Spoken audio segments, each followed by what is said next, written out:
많은 사람들이 오늘 이 시대가 마지막 때라고 다들 말합니다. 기상이변이라서 오는 폭우, 폭염, 폭풍, 혹한 이런 모든 것들이 우리는 징조라고 합니다. 그러면 마지막 때에 깨울 이 시대에 세례 요한이 구약을 마무리하면서 신약을 출정시키는 정점으로 이제 새로운 시대 예수님의 출현을 선포하며 그 길을 예비하라고 외칩니다. 마지막 때라면 누군가가 선구자가 나와야 합니다. 우리는 이 시대가 마지막 때면 마지막 때에 선구자, 세례 요한과 같은 사람이 나타날 것임을 우리는 알아야 합니다. 세례 요한과 같은 사람이 마지막 때는 두 증인입니다. 이 두 증인이 나타남을 볼 수 있는 은혜가 임하기를 예수님의 이름으로 부탁을 드립니다. 요한계시록 11장 3절에 내가 나의 두 증인에게 권세를 주리니 저희가 굵은 벼옷을 입고 1260일 예언하리라고 말씀하고 있습니다. 두 증인에게 권세를 줍니다. 그 권세는 굵은 벼옷을 입고 이 굵은 벼옷은 깊은 큰 회개의 역사를 이루는 것을 말합니다. 그리고 1260일 즉 날짜는 1260이지만 달수를 계산하면 42달이요 연을 계산되면 3년 6개월입니다. 그래서 1260이라든가 42달이라든가 3년 반이나 똑같은 날짜, 똑같은 일수입니다. 그래서 3년 반 동안을 외칩니다. 세례 요한은 회개하라 천국이 가까웠다고 외칩니다. 세례 요한이 지금 회개하라 천국이 가까웠다고 외친 이때 당시는 듣지도 못하고 보지도 못했던 회개하라 천국이 가까웠다는 외침의 소리를 들어야만 됩니다. 근데 모든 사람은 그 소리를 듣지 않습니다. 그래서 듣지도 보지도 못했던 회개하라 천국이 가까웠다는 외침. 마지막 때도 두 증인이 나타나 굵은 벼옷을 입고 큰 회개의 역사를 외칠 것입니다. 그러면 그 회개를 외치는 이유는 뭡니까? 세례 요한은 회개하라 천국이 가까웠다는 그 이유는 이 땅에 예수님이 오심으로 천국이 시작된다는 것을 말씀하고 있습니다. 그리고 이제 두 증인 예수님은 다시 오신다. 재림으로 말미암아 이제는 천국이 완성된다는 것을 말씀하고 있습니다. 천국은 오직 예수님. 그래서 모두 예수님으로 말미암아 이루어지는 것입니다. 천국의 시작도 천국의 완성도 예수님의 말미암아 이루어집니다. 어떤 누구도 천국을 이룰 수가 없습니다. 또 예수님 외에는 어떤 누구도 천국의 아버지께로 인도할 사람이 아무도 없습니다. 그래서 초림의 시작은 세례 요한을 통해서 분기점을 이루었고 재림의 분기점은 두 증인을 통하여 분기점을 이루게 될 것입니다. 그러면 그들의 모습은 어떤 모습입니까? 첫째, 약대 트롯을 입고 오늘 마태복음 3장 4절에 이 요한은 약대 트롯을 입고 말씀하고 있습니다. 그럼 약대 트롯이 무엇입니까? 오늘 약대 트림, 약대는 낙타입니다. 이 약대, 우리 왜 영어 성경에서는 카멜을 얘기하는데 오늘 우리에게는 왜 낙타를 안 하고 약대라고 그랬습니까? 그래서 이 약대는 똑같은 낙타과에 속해서 낙타 속에 있는 모든 짐승들을 다 포괄적으로 이야기할 때 오늘 약대라고 이야기했다는 것입니다. 그래서 요한은 낙타털로 만든 옷을 입었습니다. 낙타털은 당시에 값이 싸고 질긴 특색이 있습니다. 그러나 모든 사람들은 모두가 다 부드럽고 고운 옷을 바라고 원합니다. 오늘 마태복음 11장 8절에 그러면 너희가 무엇을 보려고 나갔더냐?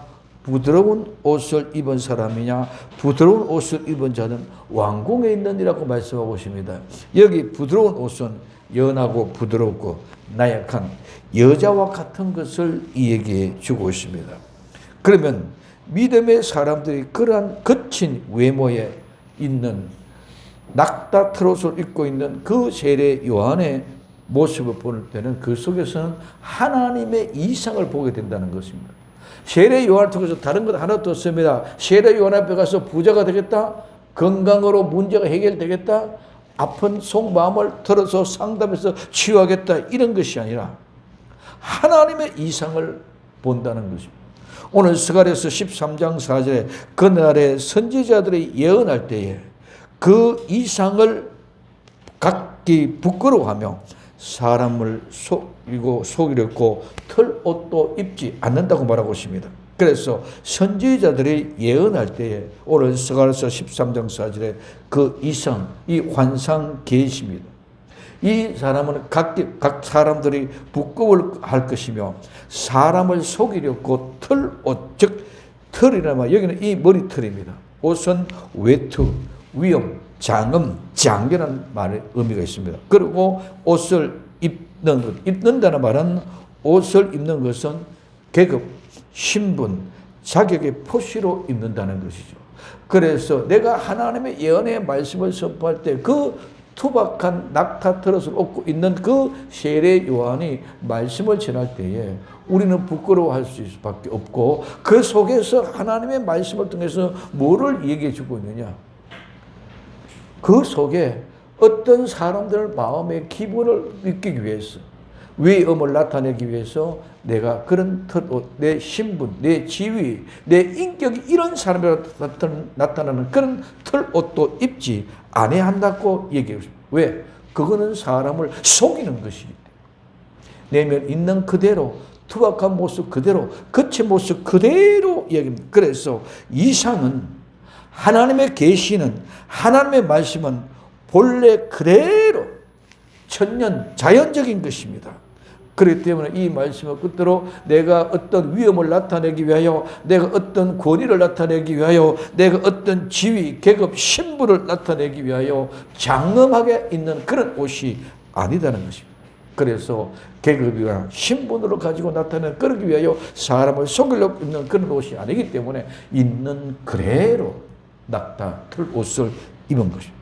그래서 이 광야에서는 주제는 음식과 옷입니다. 하나님은 광야에서 그 백성들에게 말씀하십니다.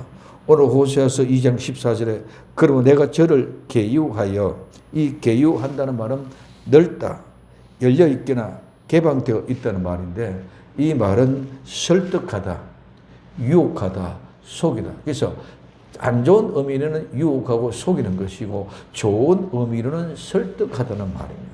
그래서 우리 개정 성경에서는 타이를 써라고 말하고 번역이 나왔습니다.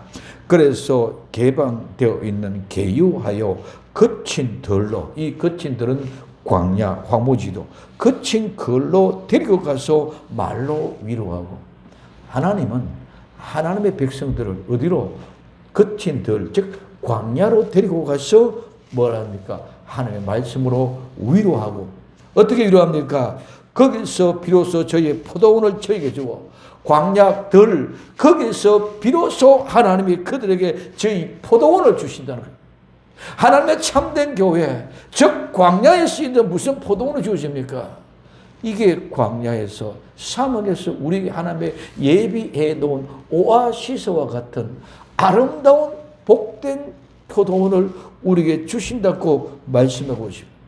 그래서 포도원을 저에게 주고 아골 골짜기, 이 아골 골짜기는 괴로움이요, 고통이요, 죄놈이요, 고통 있는 그런 골짜기 계곡입니다. 그래서 그 아론 골짜기, 아골 골짜기에 고통스럽고 괴로운 그런 그곳에서 하나님이 소망의 문을 열어주신다는 거예요. 그래서 소망의 문을 주시니 제가 거기서 응대하기를 거기 앞에 대답하고 노래한다는 말입니다. 그래서 우리는 그 인도함을 받아 광야에서 거친 들에서 하나님이 우리에게 주신다는 약속 포도원을 주시겠다. 아골 골짜기 그 고통과 괴로움 고난의 계곡의 골짜기에서 네가 소망의 문을 열어주겠다. 이럴 때에 그들은 기뻐할 수밖에 없고 하나님 앞에 노래할 수밖에 없고 응답하는 찬양이 바로 대답인 줄 믿으시기를 바랍니다. 그때 거기서 응답이는 뭐라 그럽니까? 어렸을 때와 애굽 땅에서 올라오던 날과 같이 하리라. 이 말은 무슨 말입니까? 어린 날, 어린이는 젊은 철 때 청년기 시대. 자기 마음대로 하고 싶은 것을 다 하겠던데.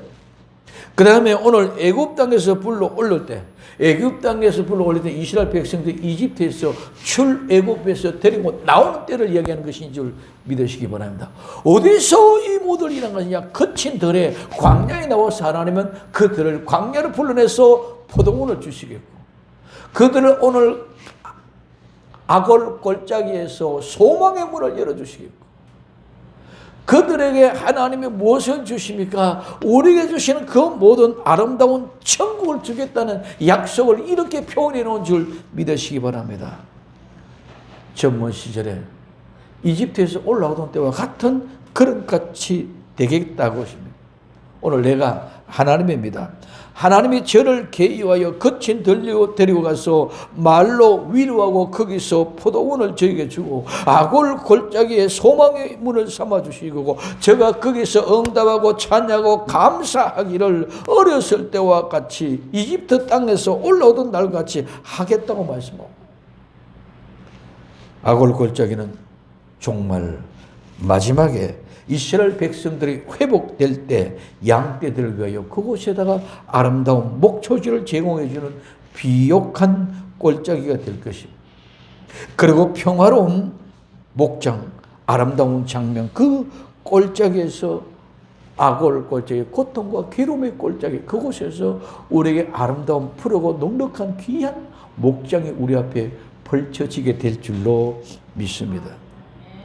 고통의 장소인 아골 골짜기가 회복의 날에 희망의 장소가 될 것입니다.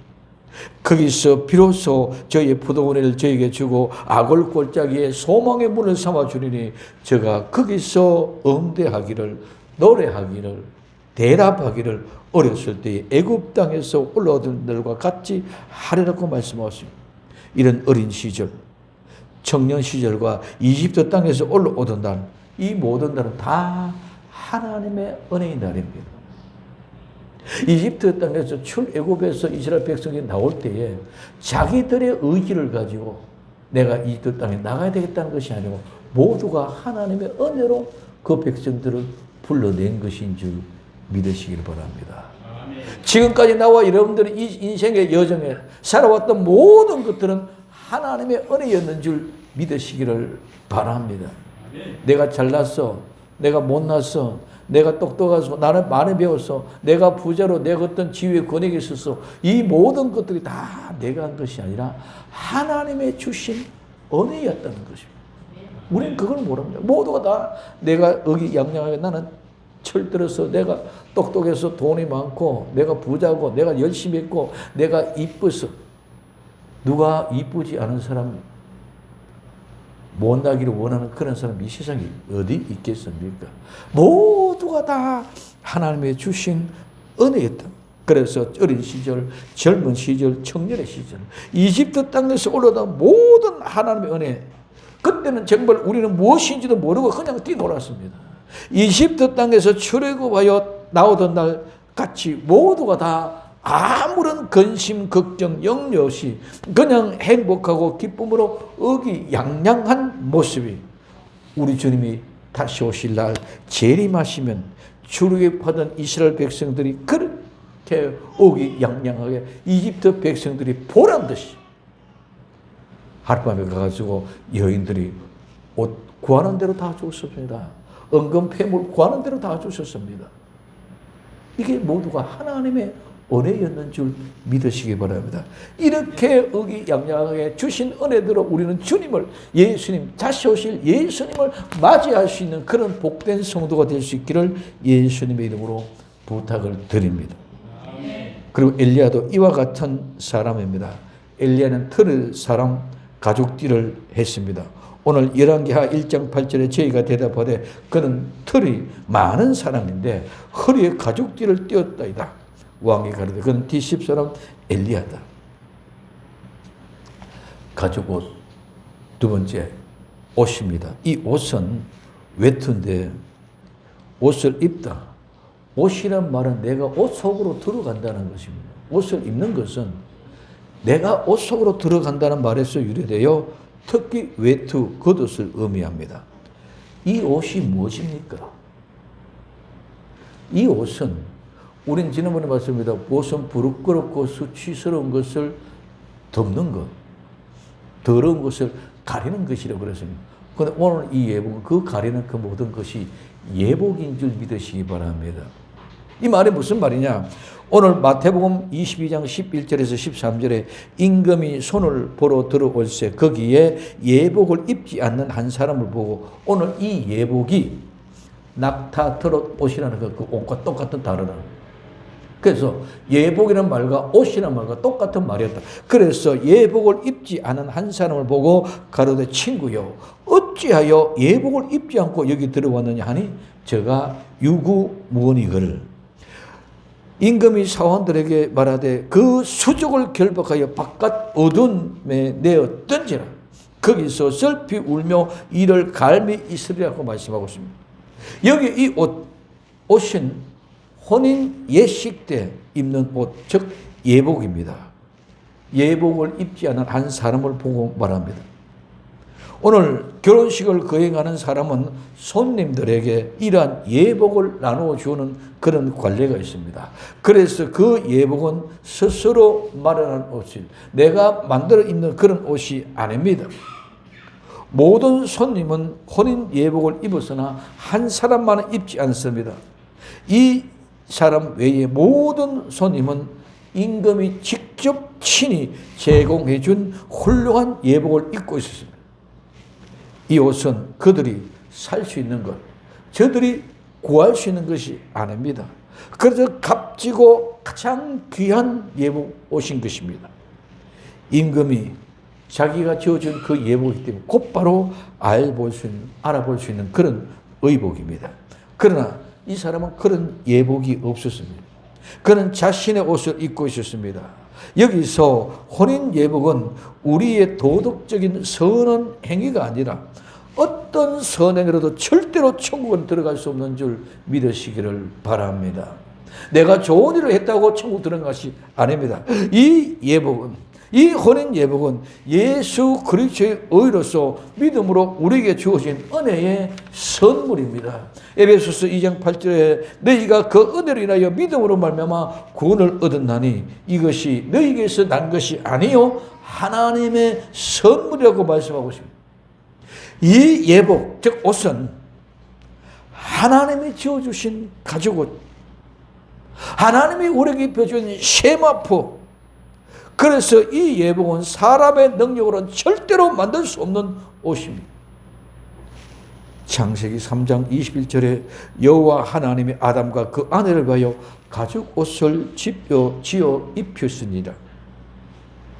세마포 옷을 입게 한 것은 회개한 심령들, 즉 죄의 용서함을 통해서 하나님의 선물로 받은 사람들, 죄가 용서되어졌다는 증거가 옳은 행실로 죄와 상관없는 사랑으로 하나님이 세마포 옷을 입혀주신 것입니다. 요한계시록 19장 8절에 그에게 허락하사 빛나고 깨끗한 세마포를 입게 하셨은즉 이 세마포는 성도들의 옳은 행실이라고 말합니다. 여기서 옳은 행실은 성도가 옳은 행실로 선한 삶을 잘 살았기 때문에 옳은 행실이라고 말씀한 것이 아니라 예수 그리스도의 그 피값으로 죄가 용서돼서 회개하고 죄가 용서된 그 모든 죄를 용서한 것을 덮어서 흰 세마포로 덮여 입혀서 그 모든 옳은 행실을 한 것으로 인정해 주신 정표가 바로 이 세마포 옷을 입혀준 것인 줄 믿으시기를 바랍니다. 아멘. 두 번째, 세 번째, 입고. 이 입다는 말은 내가 가지다, 소유하다, 보유하다는 말입니다.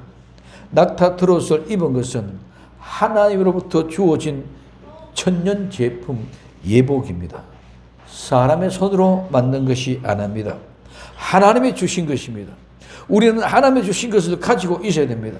우리가 인위적으로 만들고 자칭 치장하는 그런 옷이 아니라 하나님이 주신 옷, 가죽 옷을 그대로 입고 가지고 소유해야만 합니다.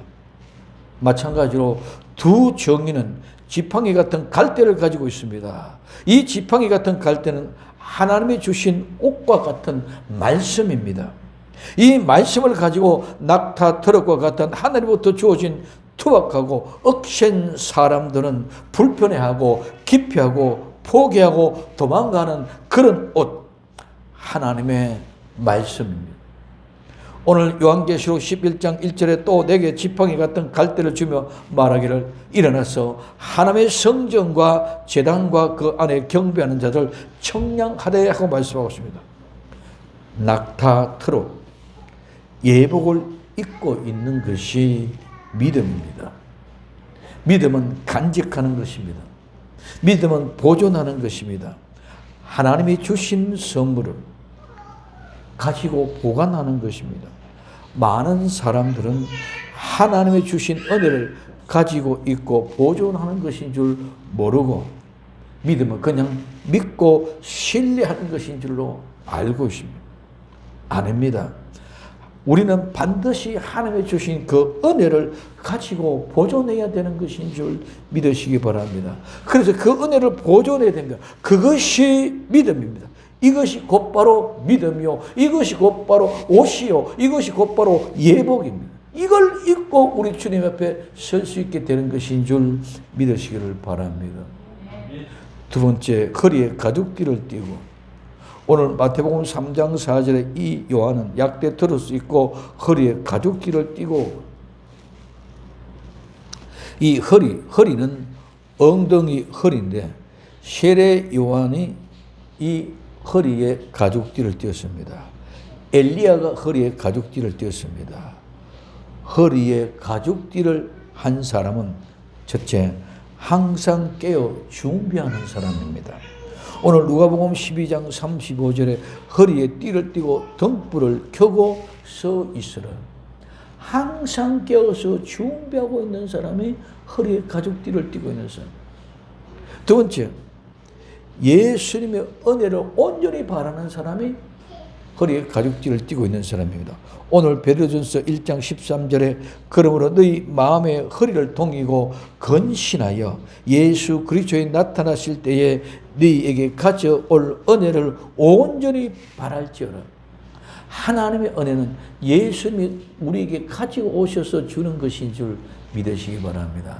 우리 많은 사람 자꾸 내가 믿어서 내가 믿음으로 뭐가 되는 걸 찾고 오죠. 하나님이 우리에게 주신 것입니다. 나와 여러분들이 지금 어렵고 힘들고 고통스럽습니까? 그 은혜도 하나님이 내게 주신 것인 줄 믿으시길 바랍니다. 그거 내가 원해서 가져온 것이 아니라는 거예요. 우리는 자꾸 좋고 평안하고 휘황찬란하고 아름다운 것만 하나님의 것으로 생각합니다. 우리는 하나님이 내가 좋고 잘할 때만 하나님이 계시는 줄로 착각하고 있습니다. 내가 어둠컴컴하고 사망 꼴짝이와 같은 그런 혹독한 죄를 짓고 있는 그 현장에도 하나님은 나와 함께 계시는 줄 믿으시기 바랍니다. 내가 의롭고 옳은 일만 하고 있을 때 하나님이 계시는 것이 아니라 죄를 짓고 있는 그 현장에도 하나님은 나와 함께 계시고 있다는 것입니다.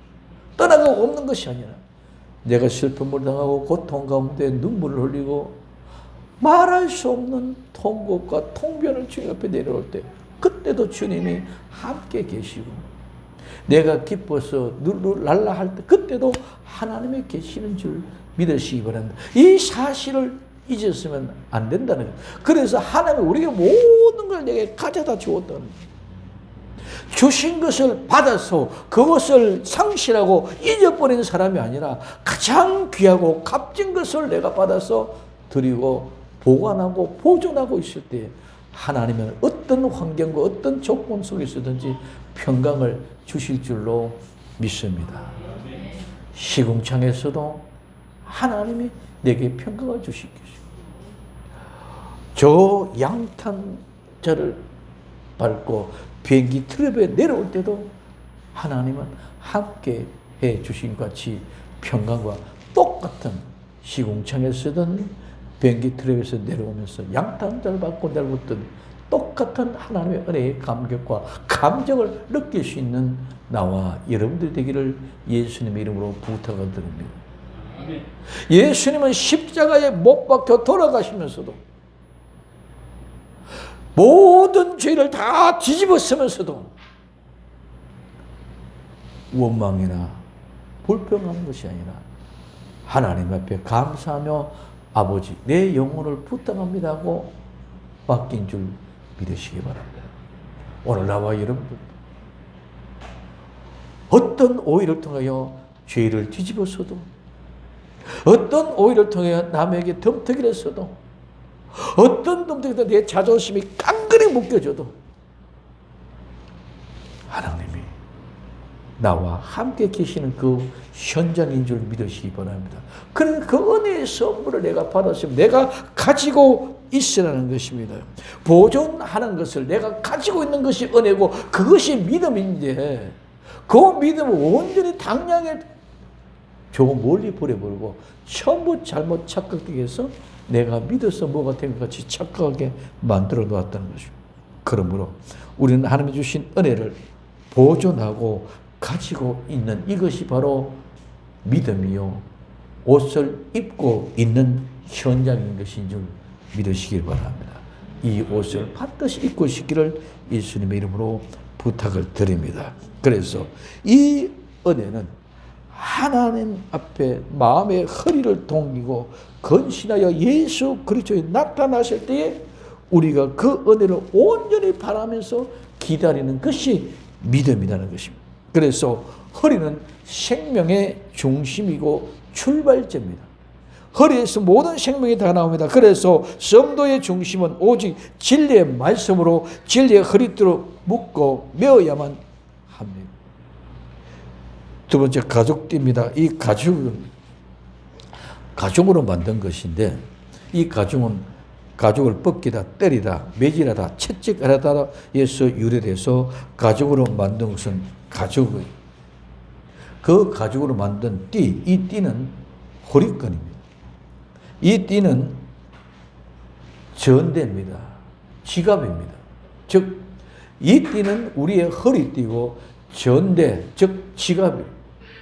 우리는 전대는 잘 알고 있을 것입니다. 자, 그래서 이는 띠를 띠다 허리에 졸라 매다는 말에서 유래되었습니다. 그래서 마가복음 1장 6절과 마태복음 3장 4절에서 의하면은 세례 요한은 옷에다 세마포된 띠를 뚫은 것이 아니고 유목민들은 이 약다털 옷에다가 세마포 배 띠를 띱니다. 그런데 이 세례 요한은 그런 띠를 띈 것이 아니고 가죽 띠를 띄었습니다.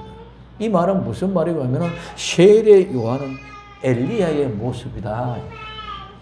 열왕기하 1장 8절에 저희가 대답하되 그는 털이 많은 사람이라 허리에 가죽띠를 띄었더라. 왕이 가로되 그는 디십 사람 엘리야로다 하고 말씀하고 있습니다. 자, 허리에 가죽띠를 띈 사람은 세상에 없습니다. 뭐에? 낙타 트롯을 입고 허리에 가죽띠를 띈 사람은 세상에 없는 사람. 그래서 이 모습은 다시 나타난 누구? 엘리야의 모습. 세례 요한은 지금 낙타 트롯을 입고 가죽띠를 띄었다는 것은 엘리야가 다시 나타난 모습으로 우리에게 보여주고 있습니다. 즉 말세에 메시아 앞에 그 길을 예배하는 자 모습을 보여줍니다. 오늘 말라기 3장 1절에 만군의 여호와가 이르노라 보라 내가 내 사자를 보내리니 그가 내 앞에서 길을 예비할 것이요 또 너희의 구하는 바 주가 홀련히 그 전에 임하리니 곧 너희의 사모하는 바 언약의 사자가 임할 것이다. 즉 언약의 사자가 임할 것인데 내 사자를 보낸데 그가 내 앞에서 길을 예비한다. 오늘 말라기 4장 5절에 보라 여호와의 크고 두려운 날에 이르기 전에 내가 선지 엘리야를 너에게 보이리니 그래서 선지자 엘리야의 모습을 누구로? 세례 요한으로 보여주었다.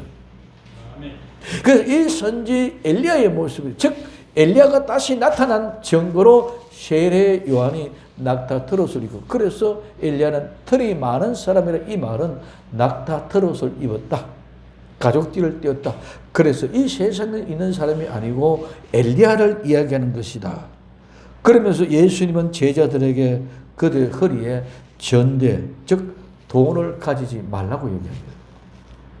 마가복음 6장 8절에 명하시되 여행을 위하여 지팡이 외에는 양식이나 주머니나 전대의 돈이나 아무것도 가지지 말며, 여기에 이 전대가 바로 허리띠입니다. 제자들은 물질적인 준비를 하지 말고 모든 것은 하나님이 공급해 주신 대로 맡기라는 것입니다.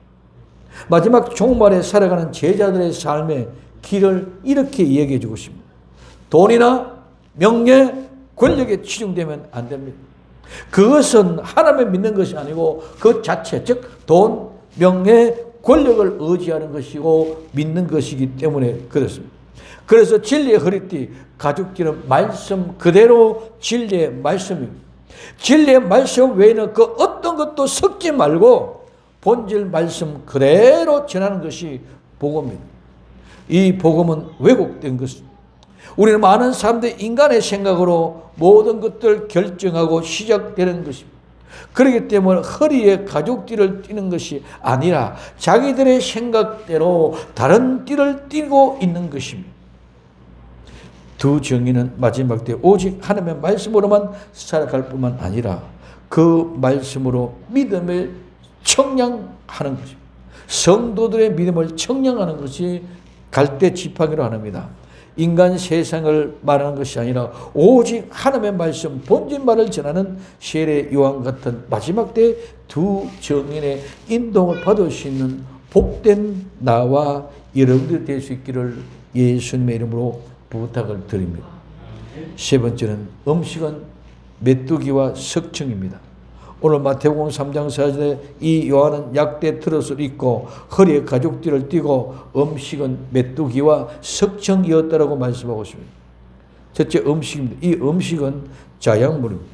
이 음식은 먹이다, 양육하다, 부양하다, 훈련하다 말해서 유래가 되어졌습니다. 그래서 음식은 먹고 자라고 훈련하는 것이 음식입니다.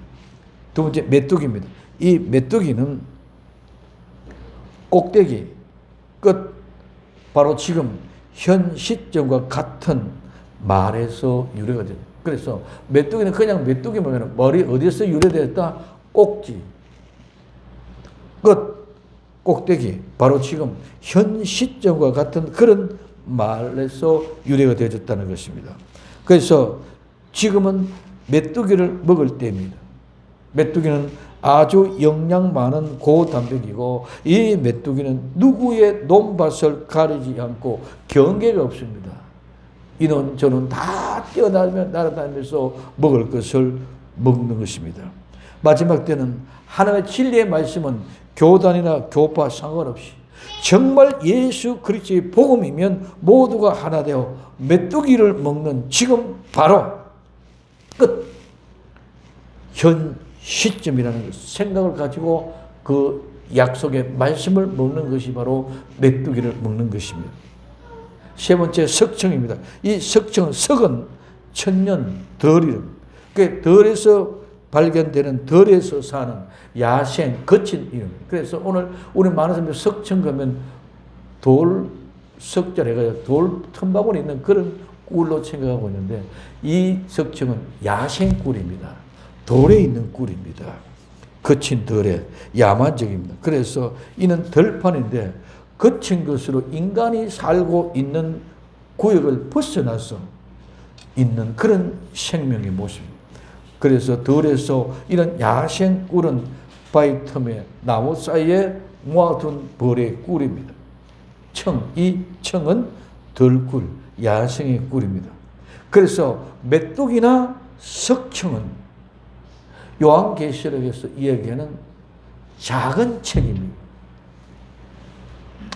오늘 요한계시록 10장 9절에 내가 천사에게 나아가 작은 책을 달라 한적 천사가 가로되 갖다 먹어버리라. 내 배에는 선하 내 입에는 꿀같이 달리라 하거든.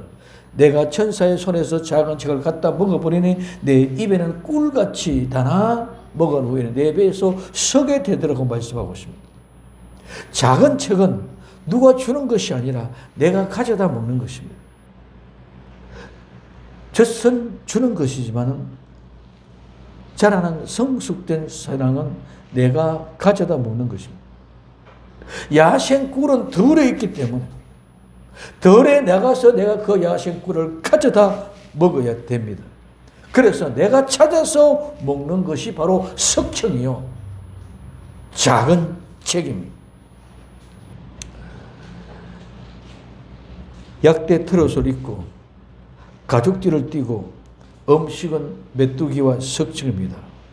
이 모두는 자연 그대로입니다. 야생입니다. 원조 그대로입니다. 이는 하나님이 주신 것입니다. 하나님의 원 복음 말씀 그대로입니다. 사람의 생각과 지식과 환경으로 바꿔 먹고 만들어 전하는 것이 아니라 오직 하나님의 말씀을 그대로 전하는 것입니다. 많은 사람들이 자기의 생각과 뜻으로 말씀을 왜곡하여 임의로 만들어 전하는 것에 은혜 받았다고 합니다. 그 말씀은 사람의 기분과 감정과 이성에 맞게 들려질지 모르지만 하나님의 말씀은 우리의 생각을 가지고 해석하고 전하고 듣는 것은 하나님의 말씀 같지만 그는 왜곡된 말씀이요, 진정한 하나님의 말씀이 아닙니다. 하나님이 하신 말씀은 우리가 생각하고 이해되는 대로 생각하고 은혜 받고 하는 것이 아니라 하나님의 말씀은 말씀하신 그 분명하게 무슨 뜻을 말씀하는 것이 되어 알고 하나님의 마음을 우리 가슴에 새기고, 그래서 하나님을 통하여 아무리 어려운 것 같지만은 행복하고 기쁨으로 감당할 수 있도록 하나님이 우리에게 그 은혜로 선물로 주신 것인 줄 믿으시기를 바랍니다. 사람의 생각으로는 어렵다, 힘든다고 선택하여 좋은 것은 취하고 어렵고 힘든 것은 버려버리는 그런 어리석은 사람이 되어서는 절대로 안 되는 줄 믿으시기를 바랍니다.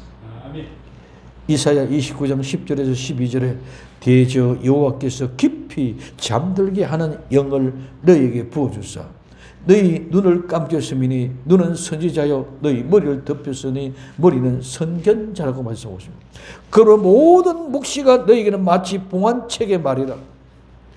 그것을 유식한 자에게 주며 이르기를 그에게 청하노니 이를 읽으라 하면 대답하기를 봉하였으니 못하겠노라 할 것이요. 또한 무식한 자에게 주며 이르기를 그에게 청하노니 이를 읽으라 하면 대답하기를 나는 무식하다 할 것이라고 말씀하고 있습니다. 여기서 지금 현재 봉안책이다, 무식하다, 이 말은 자기 자신의 마음대로 뜯어 고쳐서 말하는 것을 얘기해 줍니다. 인간의 생각으로 유식하든 무식하든 모두 다 모르는 것입니다. 왜? 본질의 뜻이 아니기 때문에, 야생이 아니기 때문에, 하나님이 주신 것이 아니기 때문에. 그래서 하나님이 그들을 깊이 잠들게 해서 자기 생각대로 마음대로 뜯어 고치고 두하고 빼서 말씀을 전한다는 것입니다. 모든 말씀들은 세례 요한같이 천년 자연적 말씀 본질 그대로 전해야 됩니다. 이렇게 전할 수 있는 것이 말로만 전하는 것이 아니라 실제로 광야의 사람, 하나님의 사람이 되어야 됩니다. 하나님의 말씀을 조금도 더하거나 빼지 않고 그대로 확신하고 확실하게 전할 수 있는 사람, 그 사람이 마지막 때는 두 증인입니다.